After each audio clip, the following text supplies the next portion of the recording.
राठौर साहब, आप मुझे बताइए, आपको सब चीज पता होती है। मोदी तुझसे बैर नहीं, वसुंधरा तेरी खैर नहीं, ये नारा किसने दिया? एक तो ये नारा और ये एरोगेंट, रूथलेस, करप्ट ब्यूरोक्रेसी थी जिन्होंने इनको इस तरफ बिठा दिया। हमें भी आप इधर बिठाना चाहते हैं।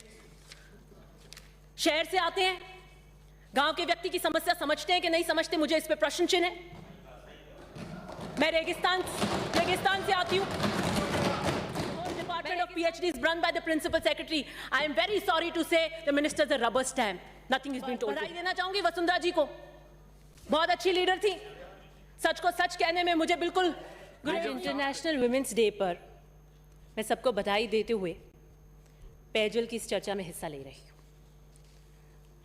8 मार्च आज के दिन यूनाइटेड नेशंस ने एक थीम रखी है और उसके थीम के तहत एक मार्च निकाल रहे हैं और वो थीम है changing climate, equality today for sustainable tomorrow.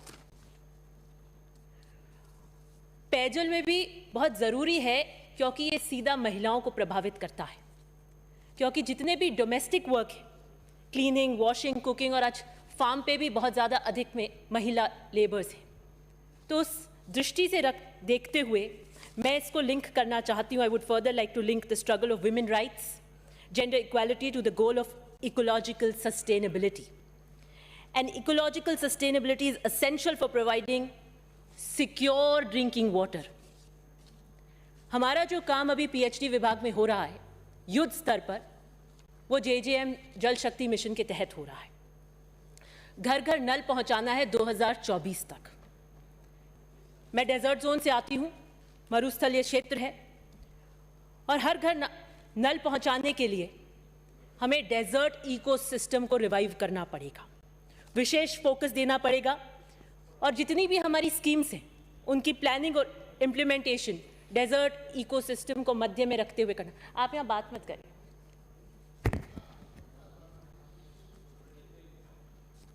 Continue please.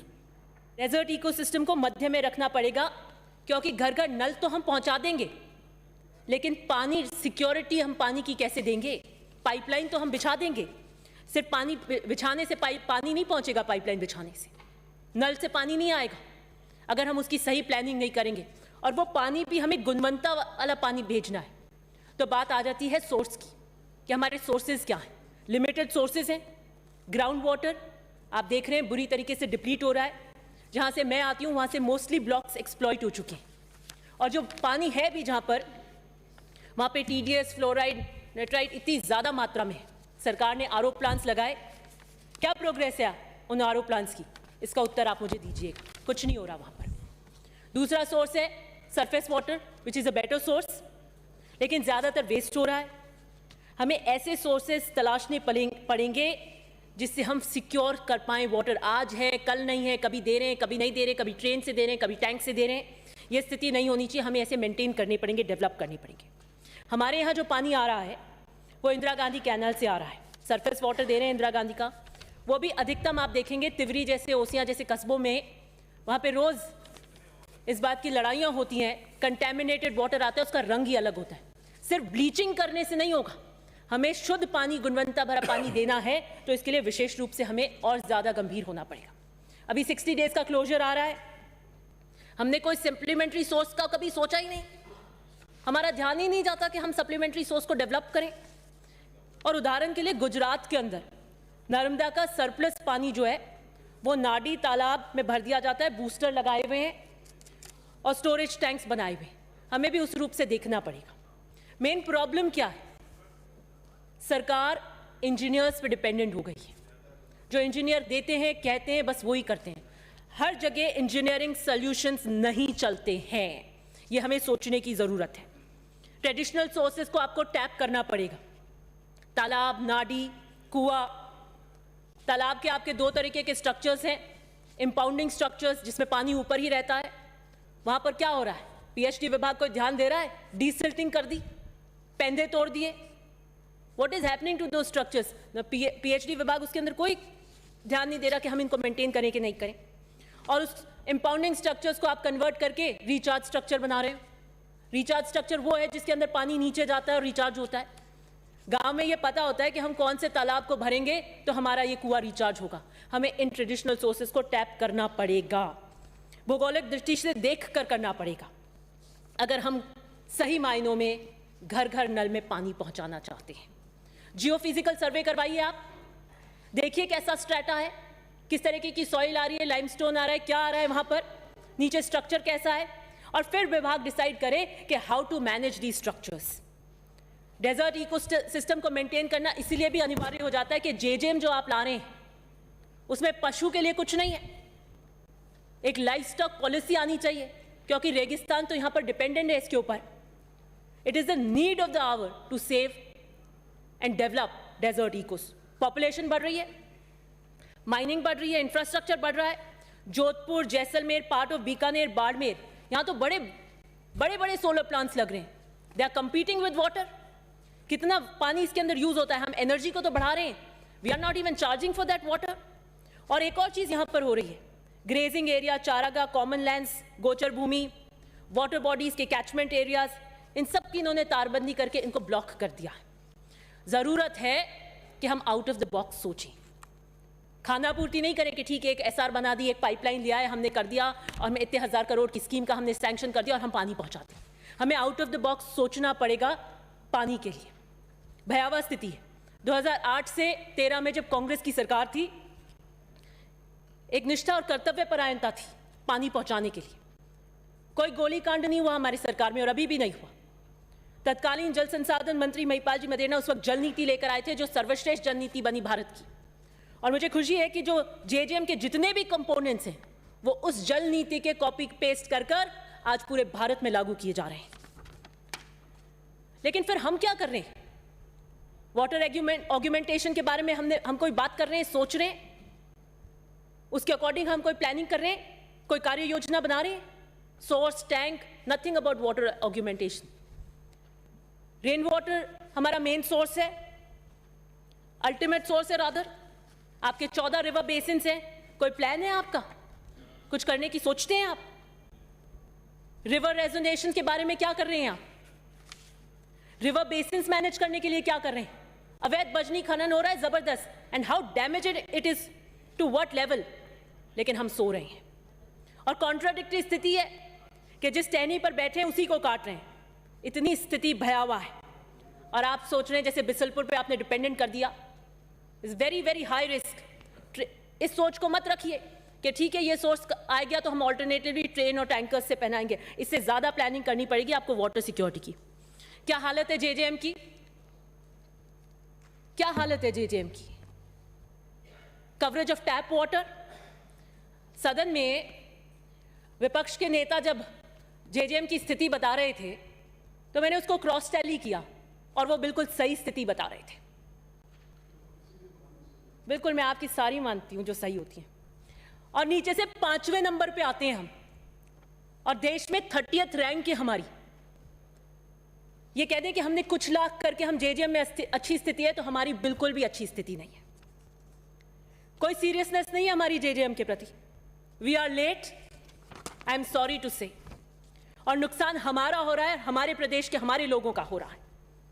अगर ड्रिंकिंग वाटर को भी आप सीरियसली नहीं लेना चाहता पीएचडी, तो I am surprised at the working of this department. इतना बुरा परफॉर्मेंस तो पीएचडी का कभी नहीं रहा। जब हमारे पास स्रोत भी नहीं थे, इससे भी बुरी हालत होती थी। और मैंने जल शक्ति मिशन की वेबसाइट पर देखा, I was surprised. Haryana, Punjab जो हमारे बॉर्डरिंग स्टेट्स हैं 100%, महाराष्ट्र जो इतने बड़े स्टेट्स हैं, गुजरात, बिहार 80%, 90% कवरेज कर चुके हैं, और राजस्थान 11 to 25% में रैंक होता है। और ये रिपोर्ट कोई बहुत पुरानी नहीं है, it is just 2 months old. और कलर्ड है इसके अंदर, आप देखेंगे डिफरेंट कलर्स दिए हैं। ब्लैंक कलर है राजस्थान का। आप कह रहे हैं हम प्रोग्रेस कर लेंगे, कैसे कर लेंगे आप? तो 2024 आ रहा है, 2024 आ रहा है, कैसे करेंगे आप? I am surprised. कागजों में ही होंगे 20 लाख कनेक्शन, कागजों में। क्या कर रहे हैं आप? क्या समीक्षाएं कर रहे हैं? आपके स्वयं के मुख्य अभियंता कहते हैं इस वर्ष जल जीवन मिशन के तहत 20 लाख कनेक्शन पूरा करना संभव नहीं है। लक्ष्य पूरे करने के लिए दूसरी योजनाओं के पेयजल कनेक्शन को हम शामिल करेंगे। This is the reality, this is what you are doing. प्रदेश में जल जीवन मिशन को झटका। देखिए, कम से कम इंट्रोस्पेक्ट तो कीजिए। छोटे राज्य बाजी मार गए, हम कहां रह गए। मैं इसलिए कह रही हूं क्योंकि यह स्थिति मेरे विधानसभा क्षेत्र में भी बनी हुई है। बैठे हैं ना मंत्री महोदय, बैठे हैं मंत्री महोदय। तो जल दाय मंत्री भी सुन रहे हैं, जल दाय मंत्री उधर बैठे हैं, सब सुन रहे हैं। मंत्री जी बैठे हैं ना, नोट कर रहे हैं, नोट करते रहिए। Please continue. सुनिए तो सही, ले तो बोलिए आप, बोलिए और कंक्लूड करिए प्लीज। हाँ, ओसियां डेजर्ट जोन है, स्कैटर्ड सेटलमेंट है जिसे छितराई ढानिया कहते हैं, डिफिकल्ट टेरेन है, पत्थर आ जाता है, कहीं धोरे हैं, इनएक्सेसिबल फॉर वाटर। मगरे पे अगर एक घर है तो हमारा पॉलिटिकल कमिटमेंट है कि हम उस घर को भी पानी पिलाएं। हमारा पॉलिटिकल कमिटमेंट है। और कैसे पहुंचाएंगे आप मगरे के उस घर पर पानी? आपको नियरेस्ट सोर्स पे टैप करना पड़ेगा, उसके ट्रेडिशनल सोर्स को रेजोनेट करना पड़ेगा। कैनल या फिर रेन वाटर नहीं, आपको टांका बनाना चाहिए। टांका इज द सेफेस्ट मोड। घर घर टांका होना चाहिए था। यह प्लानिंग आपको कम से कम डेजर्ट जोन में पीएचडी को करनी चाहिए थी। कॉपी पेस्ट मत करिए। आपके घर ठीक है, नल लानी है, पाइप बिछा देंगे, टंकी कहीं एक दो जगह होगी तो उसको कर देंगे, वहां से आगे हम सप्लाई कर देंगे। कुछ सोचा ही नहीं है आपने कि आज कितनी सिचुएशन होगी। Please conclude. बारिश नहीं हुई तो कम से कम हम उन टांकों में पानी ट्रांसफर कर सकेंगे टैंकर से। पाइप वाटर सप्लाई स्टेट को मैनेज करनी है। मेटिकुलस प्लानिंग की जरूरत थी, भेड़ चाल की नहीं। मेरे यहां 3 परियोजनाएं, पांचला घेवड़ा, तिवरी मथानिया ओसियां भोपालगढ़ और भेड़ हल्ला है। ये तीनों परियोजना तत्कालीन जल संसाधन मंत्री लेकर आए थे और इन तीनों परियोजनाओं को हमने अब जेजेएम में कन्वर्ट किया। तो बेसिक स्ट्रक्चर वहां बना हुआ था, एक पॉइंट तक खेलियां बनी हुई थी, नहीं तो आप अधिकतम बिल्कुल फ्रेश से स्टार्ट कर रहे हैं। तिवरी मथानिया ने आपका कुछ पार्ट आपने ओटीएमपी कर दिया, जिसे आप अदर देन मेजर प्रोजेक्ट कहते हैं, बाकी की आप स्कीम को आपने क्लब कर दिया। पांचला घेवड़ा मेरा प्रोजेक्ट था और इसको एसएलसीसी की मीटिंग में हमने कल्ला जी को देकर करवाया था जब हम होटल में बंद थे। Specially I spoke to the CMO कि ये मीटिंग हो रही है, हमारा प्रोजेक्ट नहीं चूक जाए। स्पेशली आप क्या कर रहे हो उस प्रोजेक्ट के साथ में? मनचाही चीजें कर रहे हैं आप, पाइपलाइन कर्टेल कर रहे हैं। आपको पाइपलाइन और ज्यादा करनी चाहिए कि बाई चांस अगर डिफिकल्टी आ जाती है और घुमा के लेना पड़ेगा तो हमें 20 किलोमीटर भी घुमा के ले जाना पड़ सकता है। डेविएशन नहीं मिलेगा, बट नहीं, आप टेक्निकलिटी के नाम पे बैठते हैं। 10% पाइपलाइन कम कर दीजिए, 15% पाइपलाइन कम कर दीजिए। अरे आप देखिए तो सही, रेगिस्तान का डेजर्ट जोन है, हॉरिफाइंग सिचुएशन वाटर की आज भी है और कल कितनी बुरी हो जाएगी। सिक्योरिटी कहां से देंगे आप? मुझे प्रिंसिपल सेक्रेटरी जोधपुर जाते हैं, पीएचडी विभाग की समीक्षा करते हैं। समीक्षा में कहते हैं कि please submit all JJMs, we are late and nothing politically. I would like to know what is politically. All the cut motions that you are going to answer is politically. You are sitting in the officers' lobby, this is political. And every single member who's speaking in this house is political. And let me tell you, the Chief Minister himself represents a political ideology, and his budget, jisko aap review karte hain, that is according to political ideology for downtrodden, for the poor. I don't know what was the word political. और क्या implications हुआ आपके उस political का? कि जो provisional के अंदर जितनी टंकियां थी 25 के करीब, वो सारी काट के उसको हाफ कर दी 12। अब कंक्लूड करिए प्लीज। नहीं, दिस इज माय पॉइंट। मैं यहाँ पे बात करूंगी, मेरे 15 मिनट नहीं हुए और बहुत एसेंशियल बात है। 2 मिनट बाकी है, करिए आप 2 मिनट दीजिए। नहीं, प्रिंसिपल सेक्रेटरी कहते हैं एंड योर अपॉइंटमेंट इज नहीं, मैं मेरी पार्टी का लूंगी और मेरी पार्टी ने टाइम दिया है मुझे। इनकी पार्टी ने जो टाइम दिया उसके अनुसार चल रहा हूं मैं। नहीं, आप दीजिए, मैं बोलूंगी। मैं पानी के विशेष मुद्दे पर आई, मैं बिल्कुल बोलूंगी। मेरा प्रिंसिपल सेक्रेटरी, अरे बोलने दीजिए please, is appointed as PHD principal secretary. This is also political. Tanmay Kumar को नहीं अपॉइंट किया कहीं पर भी। आप रातों रात इंफॉर्म करते हैं चीफ इंजीनियर को कि टेक्निकल सैंक्शन के लिए फाइल मंगाइए। रातों रात there was pressure on PhD. मैंने अधिकारियों से पूछा क्यों, कि ऊपर से मैसेज है क्यों भाई रॉ की फाइल है, कोई बॉर्डर सिक्योरिटी का मामला था क्या? आप रातों रात फाइल मंगा रहे थे और सुबह की सुबह टेक्निकल सैंक्शन करना चाहते थे? फिर मैंने चीफ इंजीनियर से बात करी, मैडम हमें ऊपर से इंस्ट्रक्शन से आपको कुछ नहीं बताया जाएगा। एक्सीएन से बात करी कि नहीं मैडम आपको कुछ नहीं बताया जाएगा। एससी से बात करी, मैडम आपको कुछ नहीं बताया जाएगा। मैंने कहा टीएस कराओगे, किस किस टंकियों को ले रहे हो, क्या कर रहे हो, क्या नहीं कर रहे, ये तो बताओ कि मैडम हमें इंस्ट्रक्शन है। क्या मैं आपको आईएसआईएस की मेंबर नजर आती हूं? मेरी कॉन्स्टिट्यूएंसी और मेरे चीफ इंजीनियर्स मुझे नहीं बताएंगे ये क्या इंस्ट्रक्शंस आपने ऊपर से दे रखे थे? फिर मैंने बात करी, मैंने कहा जिन टंकियों को आप कर्टेल कर रहे हैं वहां पानी कैसे पहुंचेगा? हम सब जानते हैं कि जहां से पाइपलाइन जाती है वहां पर गांव के व्यक्ति उसको पंचर करके एग्रीकल्चर के लिए मिसयूज करते हैं। We all know it. आपने कोई सोल्यूशन निकाला उसका? नहीं निकाला। अब मैं कह रही हूं कि जब ये पाइपलाइन यहां पंचर हो गई, इस गांव में एसआर बनी है, दूसरी गांव में क्या उस ढानी के एंड टेल पे पानी नहीं पहुंच रहा? आप टेक्निकली कह रहे हैं साहब एक एसआर यहां बनी हुई है, इससे पहुंच जाएगा। जब आज ही नहीं पहुंच रहा तो आप कैसे पहुंचाएंगे? आप ओनली एक्सटेंड करना चाहते हैं पाइपलाइंस को कि हम फील्ड की समस्या नहीं देखेंगे, तो किसकी देखेंगे आप? भूमंडल की हम समस्याएं देखेंगे अगर आप फील्ड पे धरती की समस्याएं नहीं देखेंगे। जब समाप्त करिए। मैं लास्ट पॉइंट पे ही हूं। मैं इतनी सारी आपने स्कीम्स कर्टेल कर दी। मंत्री जी को क्या कहें? शहर से आते हैं, गांव के व्यक्ति की समस्या समझते हैं कि नहीं समझते, मुझे इस पे प्रश्न चिन्ह है। मैं रेगिस्तान से आती हूं।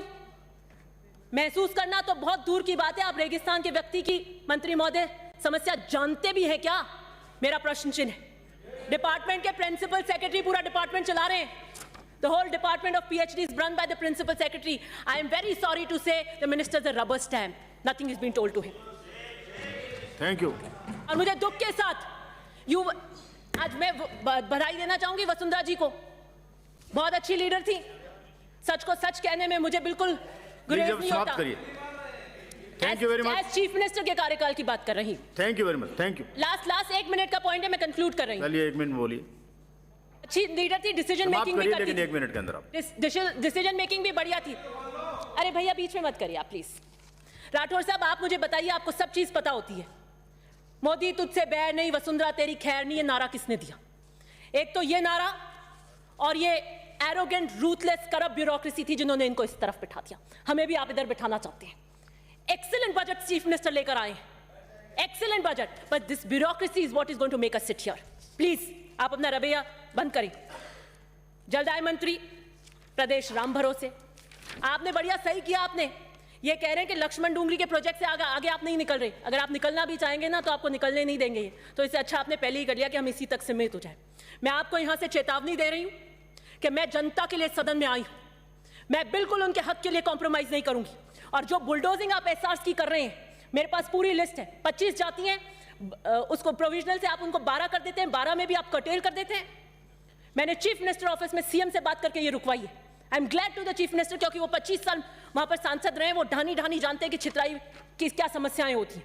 और फिर भी अगर आपने अपना यही बुलडोजिंग रवैया रखा तो मैं पानी के लिए जन आंदोलन करूंगी और सड़कों पर उतरूंगी। धन्यवाद।